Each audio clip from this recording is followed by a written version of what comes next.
Hi, big listener. We're about to talk a movie that has a 5.7 out of 10 IMDb rating and is described as Ronnie runs a disco walking tour with his son Braden. But oh, it's so much more than that. We're covering a real weird one today, guys. I'm Michael Swain. This is Frame Rate, where we rate frames. First of all, who's with me as always? I'm Abe Epperson, and I'm the second guy. And then welcome. Yeah, who's with us? Who's not always? It's me. It's Griffin Rowell, and I cannot believe that is the IMDb description for this movie. It's accurate. It's apt. Yes. You may know Griffin from Science or Whatever, where we did one episode about, I think, Isaac Newton in quarantine, and then 4 about the metaverse. Very uneven show that, yeah, but well done. And then we were like, so how can they get to know the real Griffin, though? And so our friend. We're going to talk the Greasy Strangler, I guess. Why would you do this? Why would this be your open to the... I mean, it's not your opening move, but it's like... I'm bald. My head doesn't absorb grease. Sometimes I get greasy. It gets reflective. So you're saying this is a... Wait, are you saying...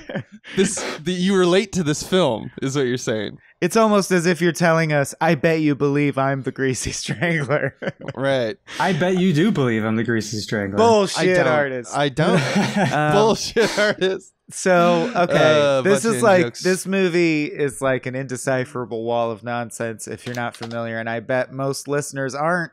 And I think it's fair to say that a fair number of people hearing my voice right now, oh, you wouldn't like this. This is not for you. This is a movie I do not recommend most people watch. That's right. But it is. We wouldn't have covered it if we didn't think it was worth covering and would make for an interesting discussion. But I have to start it off by asking, Griffin, why'd you steer us in this direction? What's your history with the Greasy Strangler? You motherfucker. And... you screened it for some family members last night. How the hell did that go over? That's right. So you and I watched this last August, I think. I think it's been about a year. Yeah. And I don't think either of us really had any preconceived notions of what this thing would be. And we both... I just heard it was a weird movie. Yeah. We just both fell in love with it. In a very disturbing way. Oh, okay. Oh, I'm sorry. No, it's true. I fell in love with it. This unlocked a piece of me that had been hidden away for a decade. When Jen walked out of the room as Big Ronnie farted at Big Braden, I knew it was something special. And then last night, I screened it for my dad and my wife, and somehow they both made it through.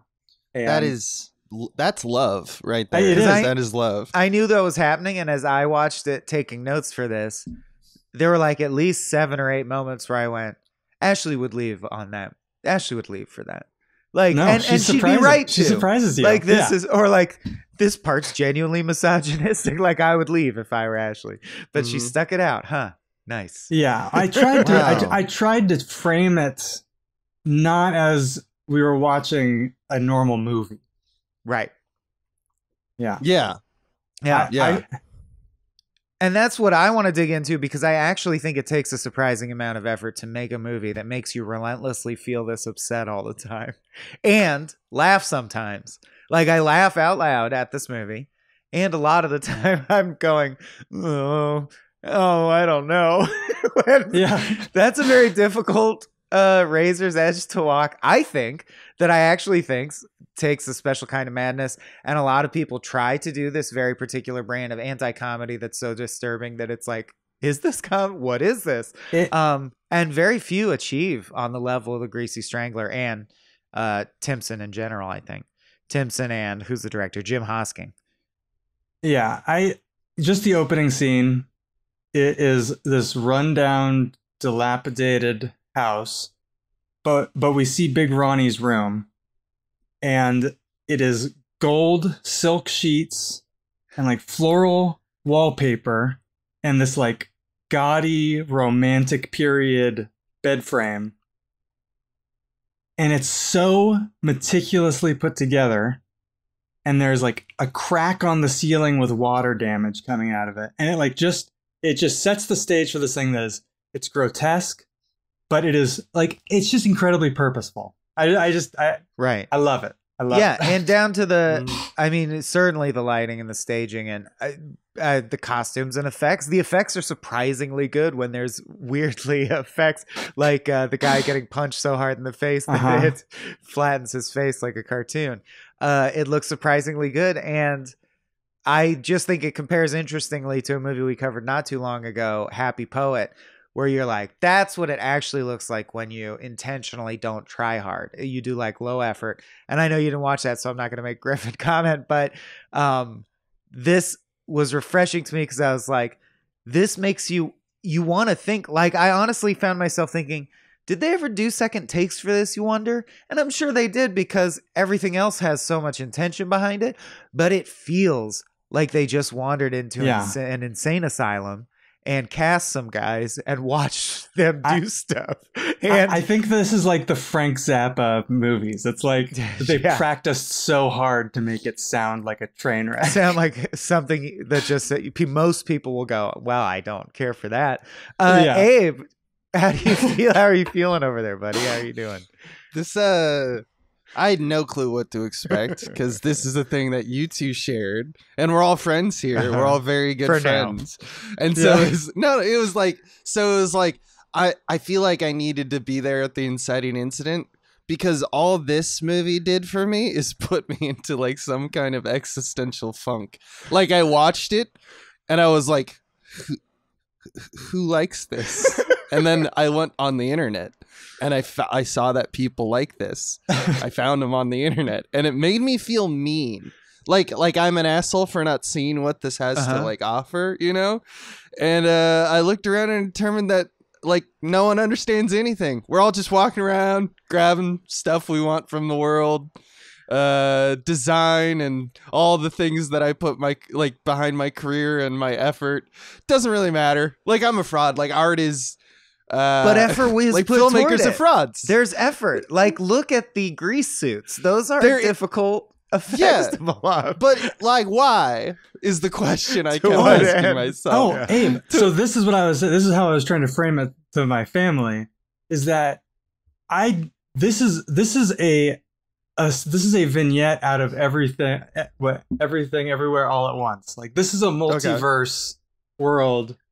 Where these are not actual humans. They're like lizard people. They have different rules than us. And we are and when you watch it with the perspective of watching a movie about human characters, it's grotesque and disorienting. But if you just kind of like let it wash over you, I think. Right, that's the thing. That's the washing over like isolates me because I definitely understand the surrealist kind of like subbing that's happening. Like it's all presentational, like it's all proscenium, right? Like the proscenium is the front of the curtain of like a theater, right? So there's absolutely no depth. In fact, intentionally so. No, the opening scene intentionally is, so. You probably think I'm a Greasy Strangler. I never said that. I'll tell you a secret. I am the Greasy Strangler. I call bullshit on that. Okay, I'm not the Greasy Strangler, but you're a bullshit artist. Yeah, I kind of am. So like the first, so it's like that dude's the Greasy Strangler. Got it right.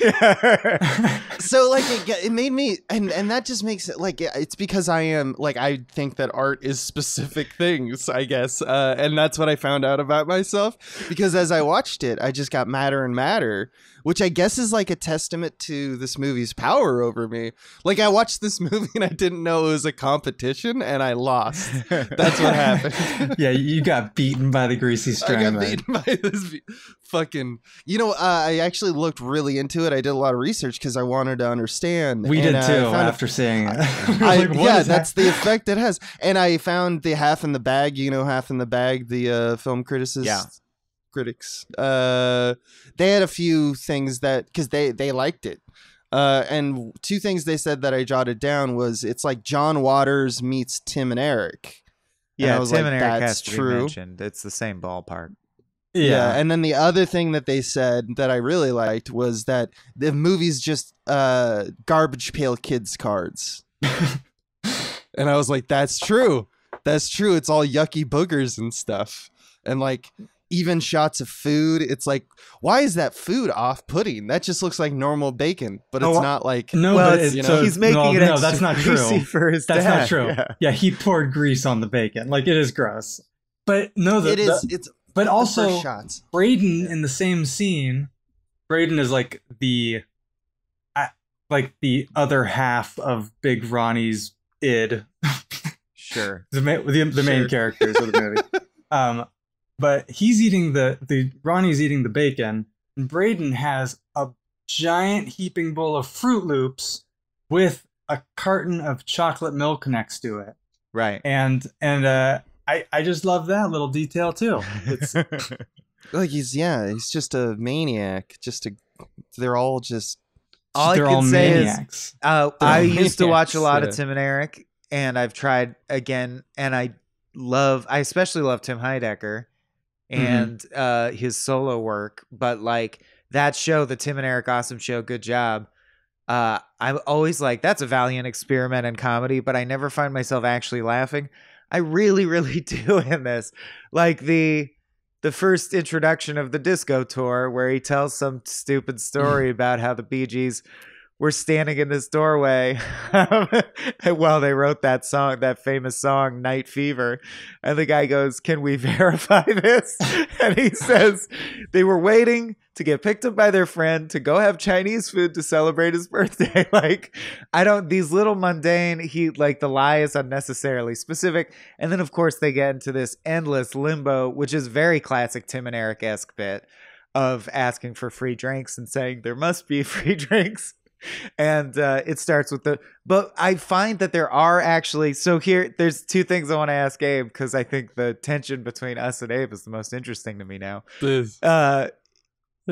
If you watch it through a comedy lens, can you see the maneuvers there that are they're proscenium shallow, like you said, but they are there. For example, it's not structureless. One guy wants free drinks, and you cut back to Ronnie over and over, and then it spreads to two of them, and then it spreads to all three of them. And filmically, it's kind of a masterclass in comedy editing, I think.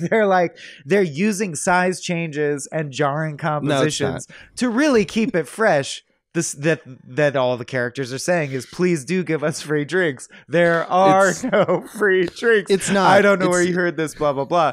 I feel like there is a lot of tact and craft in that sequence. I mean, I guess sometimes there's like pans that do reveals, and then you're I'm like, that's I wouldn't have laughed if that wasn't edited that way. They edited it correctly. There are moments where it's, you know what this is? This is like methed up Wes Anderson. Like it like pans over to a guy in a distant, like just looking on, and he's like, oh, I guess that guy was watching the whole time. That's weird. He's acting weird. You know, it's like, but I would disagree with you. I think in terms of that's content, fascinating to me, because we've sat in an editing bay and we're so similar in what we think makes editing funny. Yeah, no, I get it, but here's the thing: is that there's no, it's the same trick over and over and over. Like it's like the basic sequence, right? So they teach you in film school the basic sequence is wide shot, over the shoulder, reverse over the shoulder. Those three shots can capture 98% of all scenes, right? And that it's used mostly in TV. It's most conversations in superhero movies. It's most conversations in most movies. That's not a knock against it, but it's just, it's not occupied with that thought. This movie doesn't care. And I don't think that the editing like saves it. I'm not like, I don't hate it or anything. It's just I don't see the point of it, because if that's the formal strategy that they're employing, what's the content? And you're like, well, okay, so you have this guy and he wants his free drinks or whatever. It's like, yeah, but all of and this, then the unrest, like all of what's going on, that's an arc. That's an arc like a child like crying because they dropped their popsicles. Candy in the dirt. Yeah, it's a like basic arc. It's a basic arc that has no point. And when you sketch put it comedy with is a bunch often of other that, things. I would argue. Usually, yeah. I mean, Abe, this movie is Kids in the Hall sketch. It's the sausages sketch stretched. It is the sausages. Yeah. Yeah. I mean, I don't think so. I think you guys are giving it you're being very evasive in what you give credit to and what you don't. But that Kids in the Hall sketch, you got to admit, there's a lot of. I wouldn't be surprised if there was some inspiration there because it's a guy cooking greasy sausages for his weird dad. Right. Which is, if we haven't made it clear, the general plot of this movie. Just add that the dad is a guy who covers himself up in grease and murders everyone. And serial killer, yeah. Question, you don't think it's an effective edit or like idea or image? Like it didn't make you laugh when he murders someone and then it just hard cuts to that shot of him screaming with the car wash bristle hitting his face. I did laugh. I did laugh. That makes me laugh every time. It made me laugh, and then the 9th time they did it, I was over it so hard. No, because the 9th time they do it, then Braden is doing it too. Oh, and his face is amazing. Sure. They renewed it. They fucking renewed it. Oh, and just. So first of all, I've never seen a movie deal with human nudity this way. Right. And I think you can either take the tack that it is horrible and it's making fun of these people who are not traditionally attractive, let's say, or you can just say that it's the same thing as everything else. I think like the point is like, yes, you already got it. It was a competition, and it beat you. It beat me. It's grotesque. It's all I think you're grotesque. You're actually onto something here, and that's what's the heart of one of my like issues with the film in terms of like breaking through and getting it and going like, I get it and I understand it and I see what's valuable about it, because I don't dislike it entirely. There's a few times I laughed, like I laughed at the line, "A lot of cows got milked so we could have fun tonight." That's a funny line. Yeah, but here's the thing, because it's all about the dislike. Like I don't dislike ugly in movies, you know, and this is all about the ugly, you know. And I feel like there is a metaphor there. And that's why I think it's kind of evasive to say it like, the point is that it has no point. It does very clearly have a point. It's very clearly trying to lampoon the fetishization of like Hollywood, the brand of beautiful people all the time. But it's just as empty as a statement is what my problem is. Like, I guess that there's got to be movies every now and then that remind us that that's true and that Hollywood does that kind of thing and just shows us beautiful people. But that if you're going to make a film that is going to be the antithesis to that, make it good. Like the thing that they're making a real message. Just as dumb. I do think they're just trying to be weird and funny. I don't think they're trying to tell a big message. Maybe I think that they're trying to have both, and that's what frustrates me a little bit. Yeah, I think they're trying to say what's edgy about it is that they're doing that thing. We all recognize it, we see it, and we can acknowledge it. Is that not an attempt? I just think it's an exercise in saying, you want to see weird, here's fucking weird. We never see this shit in movies. Let's, for a change of pace, see something fucking weird, like really weird. And that leads me to my second question is there any way you could appreciate it through the lens of a horror movie? Because I also am uniquely struck by how uncomfortable it constantly made me.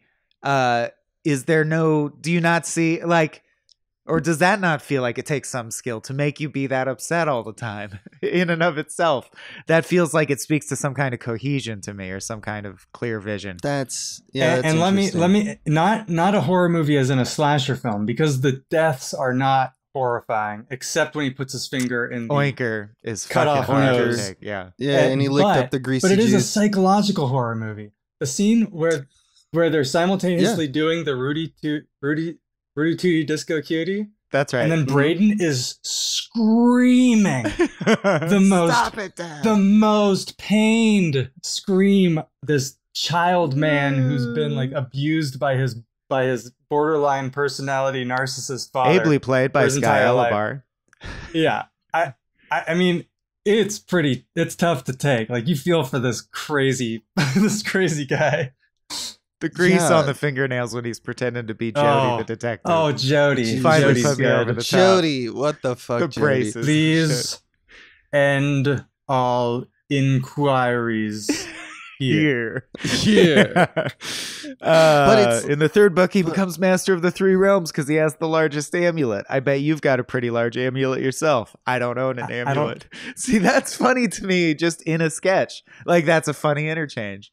But Abe, it doesn't sound like Abe's not granting that it has moments of funny. I will say this. No, I am saying that. I'm pointing out there are funny lines, exactly. and like there's worth in the movies, like in the way that like if you just keep typing nonsense on a typewriter, you're gonna get some lines of Hamlet. You know? I'll say this. Wow. Part of the trivia is the first cut was 2 hours and 15 minutes, and they edited out 45 minutes. My God. I think that would legitimately ruin it. Like, Griffin, how do you feel if it were 45 minutes longer? Could you take it? I couldn't take that long. I think that it's very wisely cut down. Because it's actually just 6 scenes that are like the potato thing, and then like him smelling horse shit for like 5 minutes. Right. It's probably just 6 more jokes like that. A whiff of horse shit. That's what I said. Bullshit. Sorry, go That's ahead. why I feel mean, because like I feel like I've never liked this type of joke, like where you just repeat. Like I always hated it on SNL. It's Abe's least favorite joke format. It's actually my least favorite joke format too, and I don't. And that may be the one part of the movie that I don't like. You wish it was, but I tried to things look like around it. Ronnie and Braden's penises are just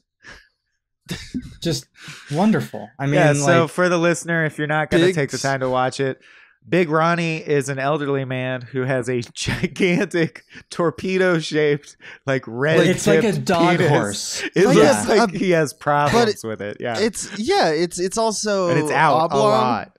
It's out a whole movie. It's like a big beef jerky dick. But then Braden's is the same design, but a micro penis. But a little tiny micro. So it still has this like red rocket thing going up at the and end. it does. I mean, it has a horror structure in the sense we see him jerk it off. The arc is, will he save Janet? And ultimately the answer is no, he becomes a second Greasy Strangler. Like, I don't know. I did sound so stupid.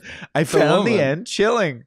I was like, they become crazy together. That's fucking terrifying. You mean the part where they go to the woods and they like shake spears at the camera for no reason? Oh yeah. Okay.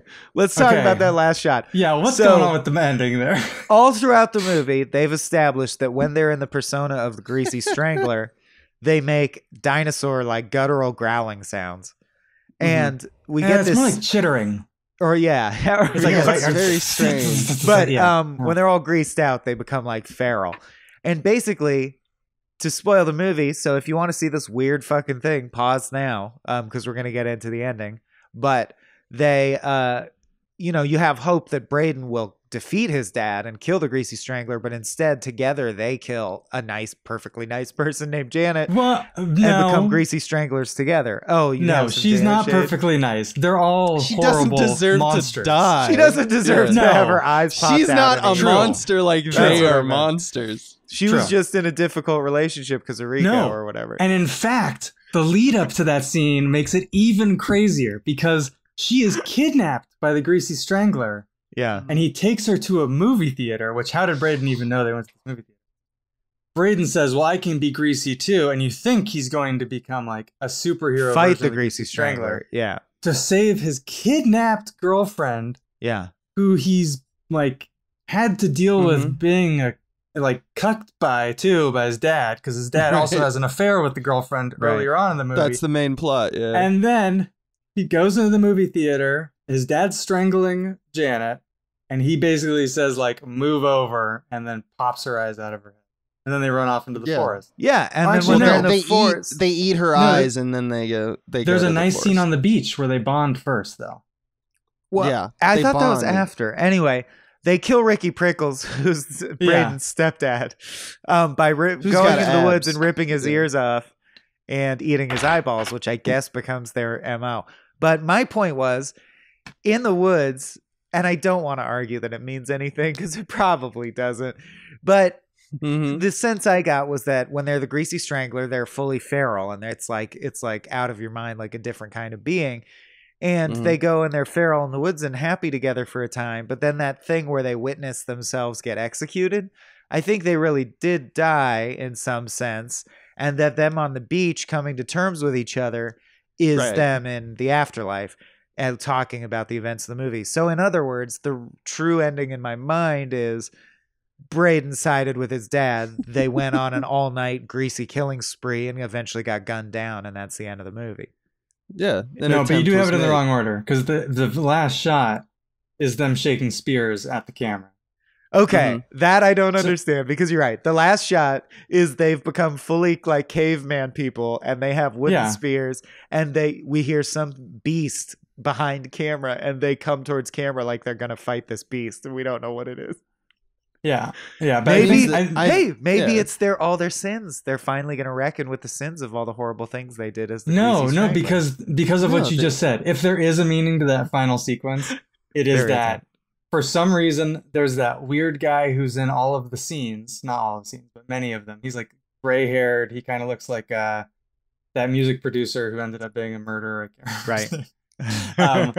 And they're both tied to stakes, and there are these two people with AK-47s who have not been in the movie, as far as I can. And they execute Braden and Ronnie. Well, Greasy Strangler, Braden and Ronnie look on. And the only thing that could mean, if it means anything, is that their ego is dead, and now the Greasy Strangler is all that remains. And then they shake the spears at us. Just to show that they're feral. Yeah. And there's no coming back from it now. They're fully greasy. And in fact, their dead bodies that are left behind, their heads pop off and grease shoots out. So they were full of grease inside. The grease was made of tapioca pudding. Good to know. Makes it less grotesque to watch. Was that an IMDb trivia factoid? Okay. I think about directing this like I couldn't stop thinking about being the director of this movie. Like I don't know what to say to actors about what they're doing. I couldn't even get close to being able to direct this movie. Like just like say like, all right, just start howling like a wolf. Now eat potato chips ravenously. Yeah. Like what happens if there's literally any question at all about what you're doing? Yeah. Like you have to say this is funny. It's wacky. That's why I was like, horrifies are there me. multiple takes? But there are core things that like, I don't know, man. Part of me thinks, so there's a scene where Big Ronnie says to the tour, "You're a bunch of fucking cunts, check my cheeks." And if I ever don't laugh at a wide, still dead shot of a very old man mooning me for a long time, that means the whimsy inside me has died. Like that's a core thing you should laugh at. I don't know, man. I don't think you need that. Okay, if people want a way in, just to mention the genealogy a little bit, Jim Hosking, also known for An Evening with Beverly Loughlin, which does feel almost like he tried to make a real movie. Like he was like, all right, I'll calm down a bit.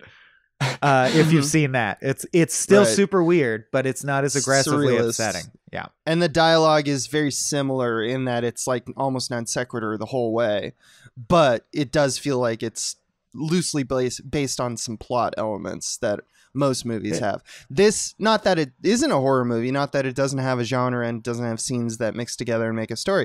It just meanders in ways that it wants to. It's like a cat, you know. It's like I'm not going to do the thing that you want me to do. And yet it sticks to a very basic arc. Movie, right? There's a murderer. He's fucking your girlfriend. You got to kill him. Right, but it's not like it's not like, I wouldn't call this like a horror genre film. You know, it's not like doing the genre like a form that is familiar to the genre. No, you know? I would just say that it's rare in my life that I encounter a piece of film that makes me feel so upset and uncomfortable for such a sustained duration. And that's something. Some people like that, so I'm letting them know that this exists. But yeah, I don't know what it is, or why do I want to feel that way sometimes? I don't know. It's just weird, man. The best part of the movie. Go ahead. Best part of the movie, to me, the coolest part of the movie was that, and it kind of evokes, I think, I think that's the closest I've gotten to the unlock, which is that there's a transition shot with music. Music plays and Big Ronnie is dancing. He's in his purple like onesie. The spotlight with shot? his dick out. The spotlight shot. Yeah. The spotlight's on him, and you kind of, and so this is what happens, listener.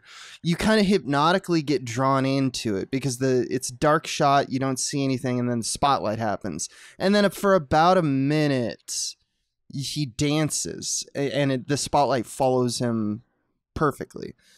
And then they turn it off and you realize it's not like a black background or anything. It's like sunrise, and the background isn't like particularly well composed, but it's like a moment where you go, oh shit, my eyes were just focused on one thing for 60 seconds. Ronnie's dead. And I was dancing. Yeah. And I wasn't aware of what I was looking at all. Like all the edges just of the frame walking down the became a street. vignette. Yeah. Like an optical illusion or like a magic eye book. And it was like that is a cool thing that they did, and I think they knew what they were doing. And it's also kind of clear to me that that's like what you need to do to watch the movie, is just like focus on the one thing, don't focus on anything else. Focus on the thing that they're drastically asking you to focus on. You focus like on the big his offer. penis. There's nothing beyond But- that. Yeah. No, Which I but do. Mhm. I don't agree. I think that Okay. that scene. So back to the whole like psychological horror thing. That scene to me, I got to give him credit. I'm just gonna give him credit. That scene to me is like the explicit showcasing of Big Ronnie's vision of himself, like malignant narcissism on display. That is actually how the entire movie is played out if we were to see it from the perspective of Big Ronnie. Mhm. And we Yeah, no, get this that's true. minute-long shot of him. His life is a Just disco dance. dance. Yeah, We hear his life- him, Yeah, like, it's like this lot story yeah, he tells about multiple Michael times. Jackson. And Yeah, John he's Travolta, like- which is funny because Michael St. Michaels, who plays Big Ronnie, was John Travolta's hairdresser in real life. IMDb trivia for the Okay. win. Yeah. Yeah, no, I see that. I see that, Griffin. I think that is absolutely what they're doing. They're saying it's kind of sad and pathetic how he lives his lie, and he's asking everyone to... He's a bullshit artist, right? That's great. That's the point of it. But it's just like, it was like, I guess, one, a cool optical effect, and two, like so indicative of like exactly how you have to watch the film, which is kind of like tunnel vision. I don't know. That's what I got from admire it. your Yeah. willingness, Abe, to try, and even because I really appreciate it, that you don't or it doesn't feel good to you. So thank you. No, it's. I mean, anything I see, I want to pick it apart and see its greasy innards. figure out why. It makes me wonder if the truest line in the movie for Jim Hosking might be when Braden says, or it just describes what he's doing so well. Really, I want to write fantasy novels someday. Interactive fables with full-color illustrations and fold-out maps of faraway realms. And it's almost a statement of like, isn't that enough? I just want to show you some interesting stuff that you haven't seen before. That's all we're doing. I think Braden is the director in some ways. But I don't want to try and pretend that The Greasy Strangler Right. is like a heartfelt memoir, because it is not. No, it is not. It is not. I'll tell you a line that really got me.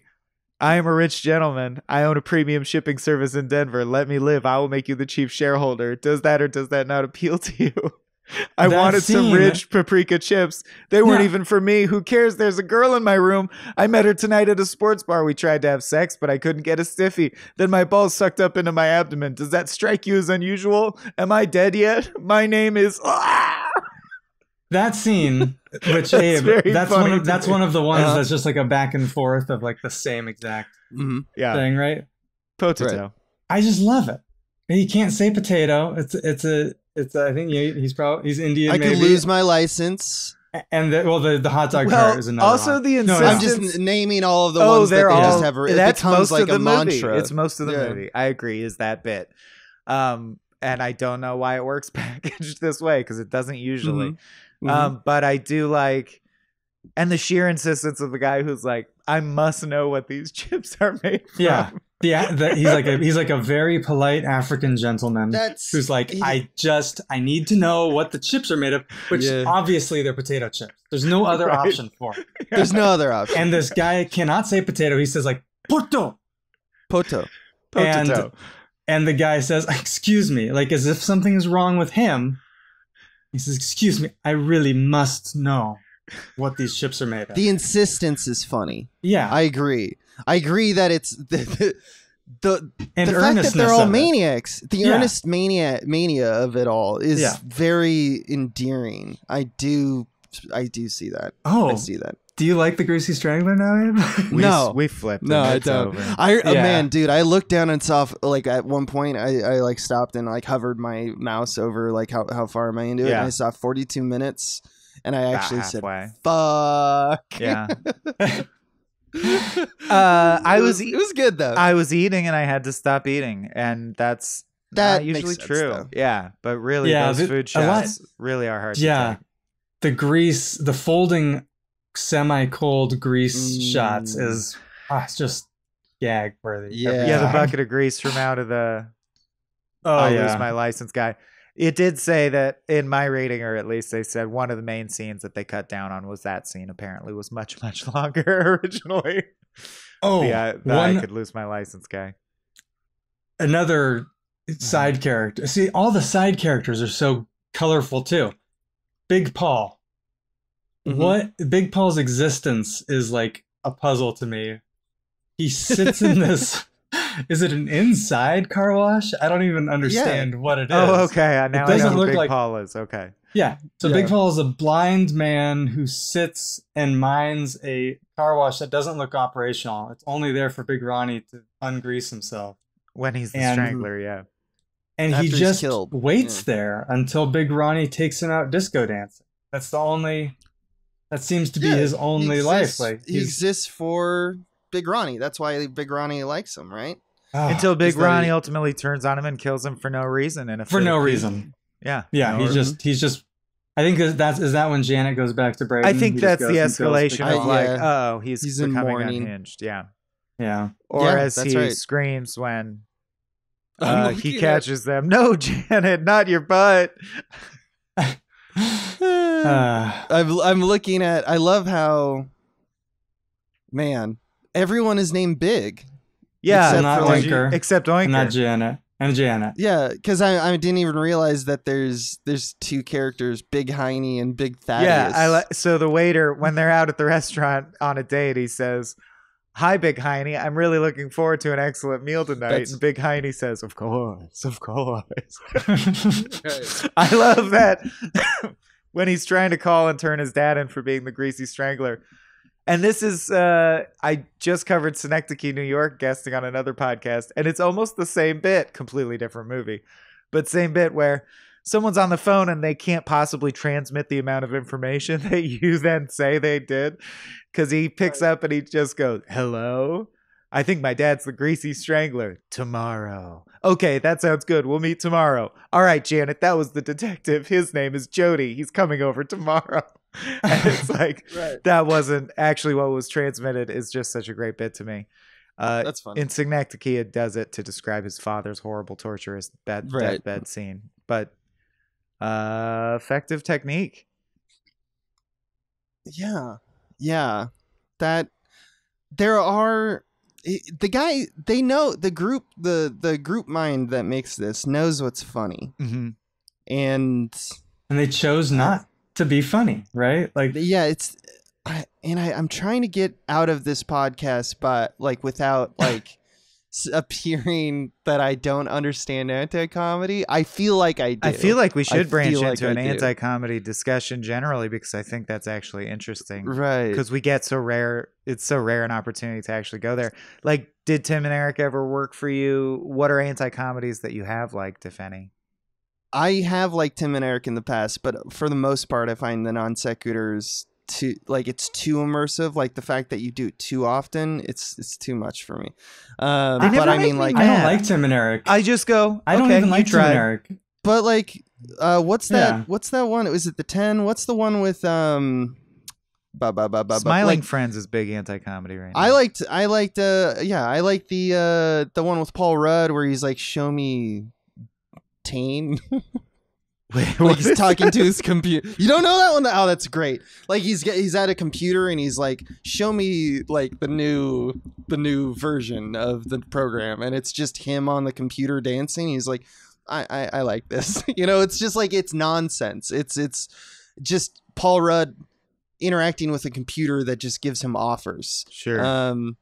I keep thinking that's the 10, but maybe it's not. But there in the 10, there's also the Neighbors sketch with or they try to one up Liev Schreiber and Schreiber, and they try to one upping each other with buying MRI machines because that's like the currency. Is like, I got more MRI. He owns 7 MRI machines. I need 8 MRI machines. I need 8 now. Yeah, and stuff like that. That to me, because it still had it's anti-comedy, but like not unhinged, where it's just like I don't know where I'm going. Like if I don't have like some form of map, it really fucks me up. And I guess some people obviously don't need that. Well, and it's the particular combination with gross out comedy, which is a unique, its own whole field of comedy that I also don't usually like. So I don't. What's amazing, the amazing alchemy to me, and I think it's Jim Hosking because, singular Hosking. I think it's Jim Hosking because like Beverly Love Flynn, they cut out maybe 80% of the gross out humor. It's just the surreal humor. And it still works on me in that I really like An Evening with Beverly Love Flynn. It's really funny to me. And I don't like these types of comedies usually. And I'm excited to watch Tropical Cocktails. I'm just finding out is his Wait a second. One from Is this a new movie? Well, 2019, but it's one I haven't seen, so we'll have to check it out. 2 burnt-out city cops relocate to a tropical paradise for a relaxing twilight to their careers, but their new locale turns out to be the most unrelaxing place on Earth, and their captain is a champion shouter. All right, interesting. But my point is, I'm into this guy. I actually think that there's some kind of magic here only because this stuff never works on me. And he was able to combine gross out comedy and anti-comedy, and I still liked it. That never happens. And yet, is it because it's unmoored? So the same problem that Abe has, is that why it works? Is because it's not. It's just letting it's like it's a blank canvas almost. He's like, I think it's also that it's a film because Tim and Eric asked me to invest in the idea of this is a show you would like to watch this for half an hour every week or so. And I actually do have the feeling of Abe where anti-comedy almost has like a bitter aftertaste to it where I'm like, that is funny in an abstract intellectual way. But I need a break before I'll enjoy another unit of anti-comedy. And the fact that this is 90 minutes and is imbibed as a singular experience and you leave going, whoa, geez, wow, I'm glad that's over. That allows it to be a thing that I have enough distance from to really enjoy myself. It's what I imagine the feeling would be like going to an old-timey carnival freak show where you're like, this is exploitative and weird and I'm not supposed to see this. This is upsetting. And you leave and you're like, well, that happened. And knowing that it was made by a bunch of people, like consenting artists who all opted into doing this, makes me feel much more cool about imbibing it and enjoying it for what it is, which is just a wild psychotic ride into like a faraway land. It's a full color pull out map of a faraway land. It's a fantasy novel. Yeah. Also, it is a freak show. I don't know why I didn't think of that. It is just a freak show. Yeah, or it's that I used to have a comic book called The Big Book of Freaks that was good very good graph. Yeah. I do apologize if that I'm like, what word? But freak sounds so mean now through a 2022 lens. But regardless, there was a comic book called The Big Book of That. And it felt like this felt like an entry in that. I remember hiding in the closet when I was like 11 or 12, reading this comic anthology that would tell you about like the lobster. Yeah, man. his dad bought that for him. Why did he hide in the lobster man beating his kids and stuff? Because my dad told me I was too young to read it. Was a monster. It was such a horrible. The book was about horrible things. That's so cute. It's wholesome, and it gave me this same feeling this movie gives me of like, am I supposed to be watching this? Is this okay? And that's so rare. Especially in your 30s. This movie gave me. I've only felt the feeling that this movie gave me one time in my life, and it was watching Eraserhead. It's the same feeling I had after Eraserhead as like a 9-year-old. Greasy Strangler. I can't understate how much this like I got into like an existential like space. I wouldn't call it like a funk really or like a dread or anything like that. It wasn't bad, but it made me realize, I was like, why don't I like it? Do I need everything in small boxes? Like, what is broken in you, Abe, that you can't enjoy this nonsense, like, I don't know, children's birthday party. Elijah Wood produced, so Elijah Wood was all in on this. You know, Elijah like, Wood you respect him. all in. It won the Empire comedy of the, like, whatever year it came out. It won, like, Empire gave its award for comedy. Like, Right. that's not that only they only give that to one movie a year. You know, it's like not that I'm saying that accolades matter, and it obviously that's a whole thing, but it's just like it is appreciated. It is appreciated for what it is, and I understand, and I feel like I see it, but I'm like, why do we appreciate this though? I also like, would have doing? It's like among the top films I would have liked to have been around for the shooting of it. I'm so interested in understanding. Was the vibe happy and playful and fun? Did everyone get the joke? Was the vibe weird and uncomfortable? Is Jim Hosking uncomfortable to be around? Or is he fine and he understands that he's doing a weird thing? Like, I really want to know what it was like to direct these non-actors and get these shots. That's always the craziest thing to me when this kind of thing happens. Is it always worries me. Like when Ludacris was giving the tour of his cribs back in the day. I used to really like Ludacris, but then he gave the tour, and I realized Ludacris's persona was dead serious, and I couldn't enjoy Ludacris. And then you were like, "Oh no, it's not what I thought it was." Yeah, I thought I was in on a joke, but it's not a joke. Yeah, that happens. Oh, like you'd be disappointed if you found out Jim Hosking was really, really weird. You want him, like, to, yeah. No, I want him much better. I want this to be a charade. Like I want a conscious this to be his act fantasy of a novel. comedian. Yeah, right. I want it to be chaos. It should be chaos. I typically love chaos. That's the weird thing. That's why I'm so broken by this movie. Like, it hypothetically, I should love every bit of it. Like on paper. Mm-hmm. Like when I think of me on paper, like I should like it. I don't know, man. This film, it broke me. And that is the greatest accolade you That's I know insane. you're a professional film podcaster, USC trained. Wow, that's high praise. Broken by the Strangler. It made me think like I am wrong for like maybe I shouldn't be a filmmaker. Maybe I don't have what it takes. You know what I mean? Well, no, it's deep, man. It's deep. We also don't all have to enjoy. Yeah, I know. Yeah. It's not real, but it is, though. That's the thing. It is real. Because I really do feel like an asshole. Even right now, I have a bad taste in my mouth because, like, it's like I've poo-pooed this entire podcast or something. But it really is something that I want to work on understanding about myself. I can understand also, as someone who has, you know, for a living written thousands of jokes that we thought long and hard and argued with some great comedy writers around a table, and like the best joke won and it got punched up by becoming complex and like good according to like comedy rules. Sometimes it's envy or like it inspires envy to see someone just go like, well, they just had an old man fart. Like, that's not fair. Fuck that. That's cheap humor or whatever. And I can see that. Or I can see like, should I be thinking of these clever jokes I'm thinking of? This guy's just doing this and it seems to work. But there's room for every style, right? And the truth is that these jokes don't work most of the time. You can watch a terrible kids movie and go, "Oh, this is trash." But most people walking the earth will not like this movie. I do believe that.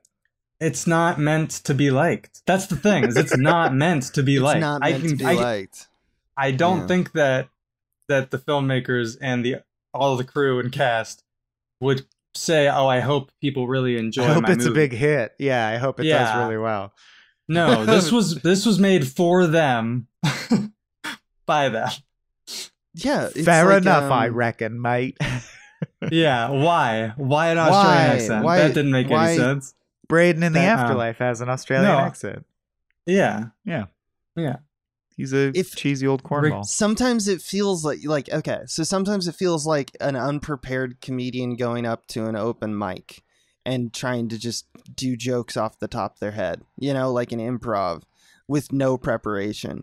And I think that that's the feeling that they want you to feel that free fall the whole time, right?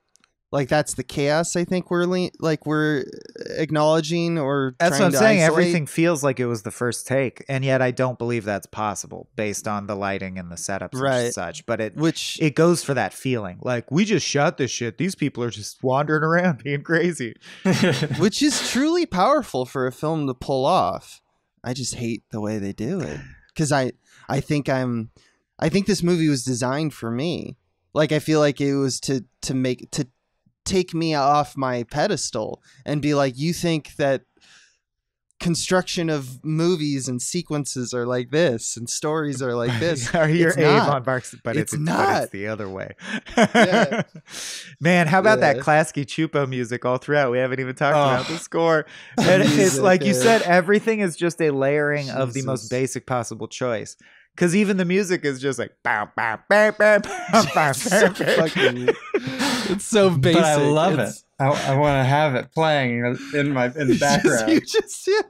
You guys are a bunch of goblins. Although I did notice when Janet cheats on Braden with the Hootie Tootie Disco Cutie the first time, and he runs out screaming and crying, it's the only time there's an organic score element. There's sad classical guitar. And I'm like, that proves to me. What's that mean? That they actually it means that they aren't crazy. It means that they actually they know wanted enough, you to feel something. They know enough that they wanted you to feel something just a bit in that one moment if they could get away with it. And knowing that that's a moment where you should do that or try for that means that they know what they're doing to me. I just do think he knows what he's doing. Yeah. I'm like, you don't get away with that. You are held accountable for your actions, movie. Like, you really want me to care about Big Braden? Come on. That is tough. Fuck off. It's a tough buy. I've been watching too many movies to deal with that shit. But man, I remember watching that Sausages Kids in the Hall sketch. Abe, did you have this experience at all? Right. Because you know the one we mean, right? Yeah, I think I know what you're talking about. Did you? Yeah. I wanted to like it. Like, I kept watching it over and over because I admire Bruce McCullough so much that I was like, I have to. Right. I had this feeling you're describing, but about that sketch. That's right. As a 9-year-old.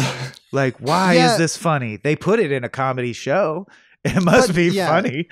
I think the subtle difference, and it's really not that as big of a distance than I thought. I think with like Kids in the Hall, because everything is throwaway, it's all in the fun of it, right? I get they are able to elucidate a tone over all their sketches that are just like, and then that happens, and I don't fucking know, and it's like it's that afterthought. It's like we're doing a thing, and then it evolves into chaos. This is like, you are in chaos, you stay in chaos, there's no movement. The whole experience from chaos. It is just chaos, and it's just like that. I can't. That is no order in the chaos, and that makes me. But then how else could it be? Angry. I know. There's no other way it could have been. If it would have broken from that, then the entire. I know. It's one of the fantasy would be broken. Film experiences to taking a powerful psychedelic drug to me. It's true. It feels truly dreamlike in ways that are, yeah.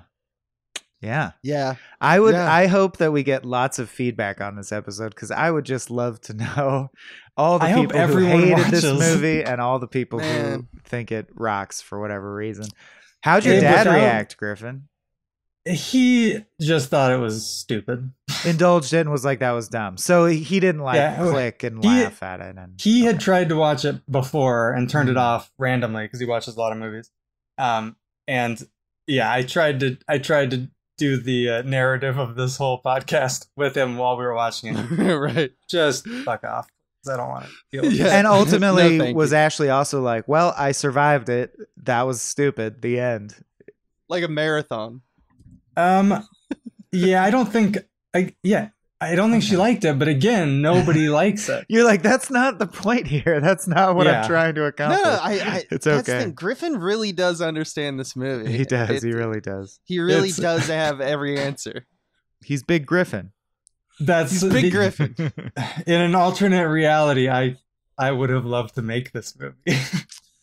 Just get all slopped up. Just get all slopped up and direct this movie. Just all of us in greasy suits. I love Tim Robinson. I think you should leave as a masterclass. I was just about to say, because you said slopped up, but if you think Tim Robinson sketches are weird, this is like, it's like switching to the hard stuff. Like, that ain't weird. This is weird. That's what this taught me. And maybe that's, you know, this is the hard stuff. 80% of the time, I do want the Tim Robbins where you're like, wouldn't it be weird if someone had a show where bodies keep falling out of coffins? That's pretty weird. And you're like, cool. That's a digestible amount of weird. This is like a huge torpedo-shaped dog dick in your face at all times. It makes me so angry. Because it's like I like my whole conception of myself is that I'm like, I do not shy away from like the weird and the ugly, and it's true. I do live by that. But then when it's like, maybe you just don't like the hard stuff. Maybe you're just a little vanilla. I'm like, you motherfucker. You hate that implication too. Yeah. Yeah. Sure. But I gotta I do love me some Eraserhead. Eraserhead's great. Yeah, Eraserhead's great. But I mean, what's the difference between Eraserhead and their like sperm falling from the ceiling and getting stomped on by a radiator girl? Like, yeah, how do we deal with that? I mean, the shock value you get over it very quickly, you know, like, and then you're just like, okay, so they're just talking about cum now. That doesn't. To me, that doesn't, it's not more or less than what it's doing already, you know, which is just the idea that people are saying non sequitur things all the time. It might as well be blue or not, because there is no master here. Well, what's interesting about Eraserhead is you feel like I think the difference that I would leap to is that you can unpack it and it actually has unpackable things. Whereas, so like, well, she's deformed and she's stepping on the sperm because this is the phase of the movie where he's about to have a deformed child. And that's his deepest fear, is that his sperm is somehow fucked up or compromised. So it makes sense in some way. Whereas when you unpack this, it's like the movie's literally telling you, don't unpack it. Just enjoy it. Don't unpack it. It's not, there's nothing under it.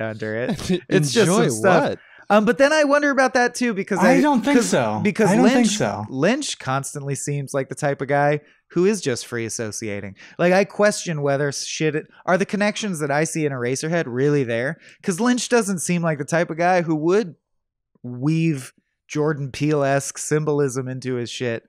He seems like he's just like out there navigating art, right? Nah, I don't know. No, I gotta read more. This has a story.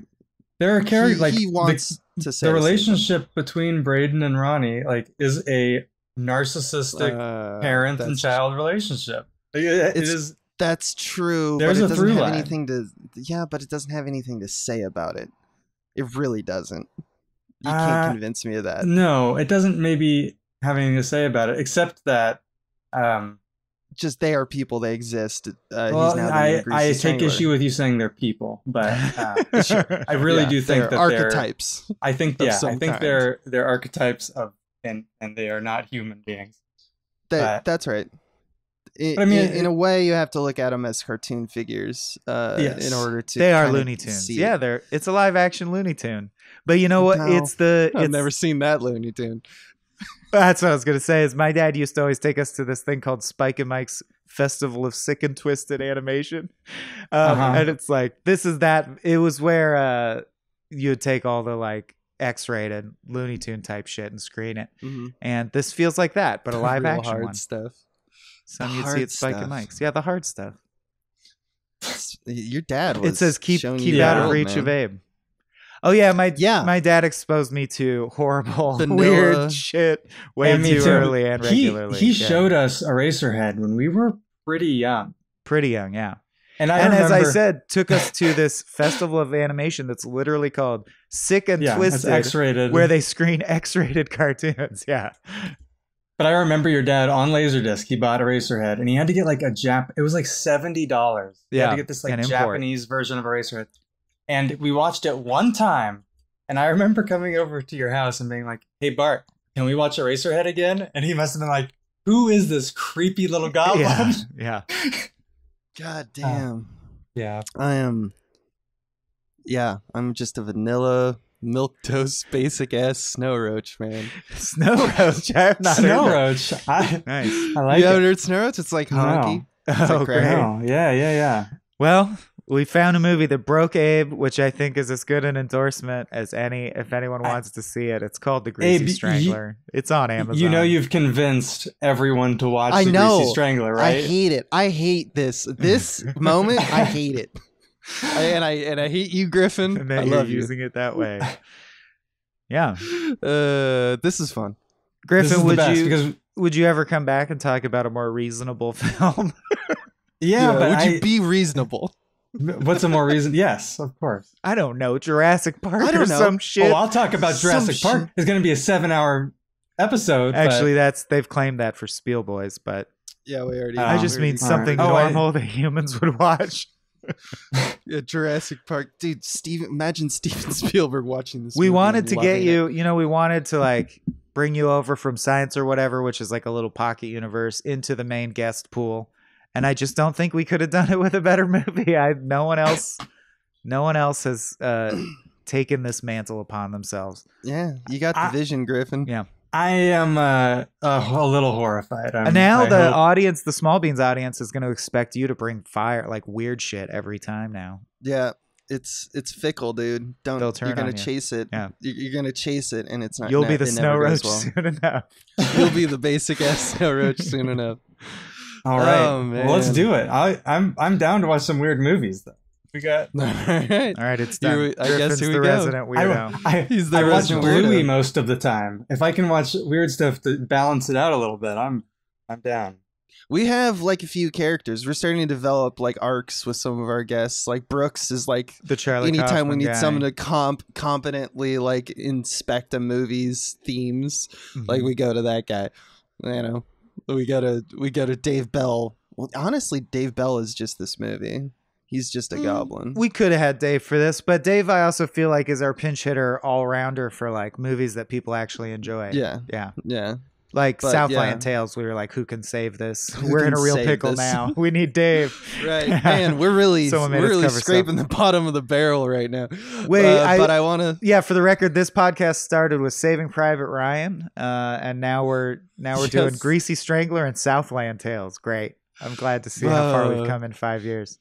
Truly horrifying. Here's to another 5 years talking movies with you, dude. Yeah, baby, and Griffin, Get in on this. Yeah, dude. let me know. Get in on this kisses. This is usually where we ask people to plug stuff. Do you have? You don't.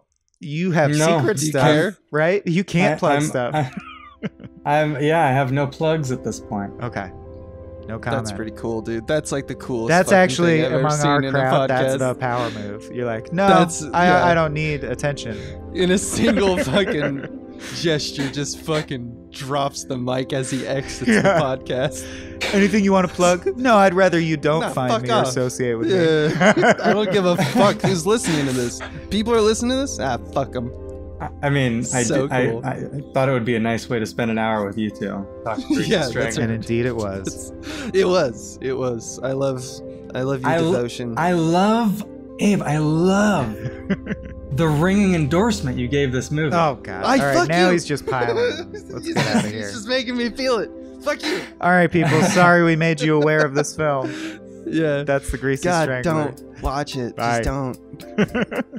This has been a Small Beans endeavor. We're a bunch of pals who make podcasts, sketches, music, web series, and movies. The Beans always have new ideas percolating, so make sure to check us out at patreon.com/smallbeans. That's patreon.com/smallbeans, where you can browse all of our current and past content, see what we've got planned in the future, and learn how your support can help the small beans grow into huge, giant monster beans. If you enjoyed this content module, please like, rate, subscribe, or tell a friend about us. We love you.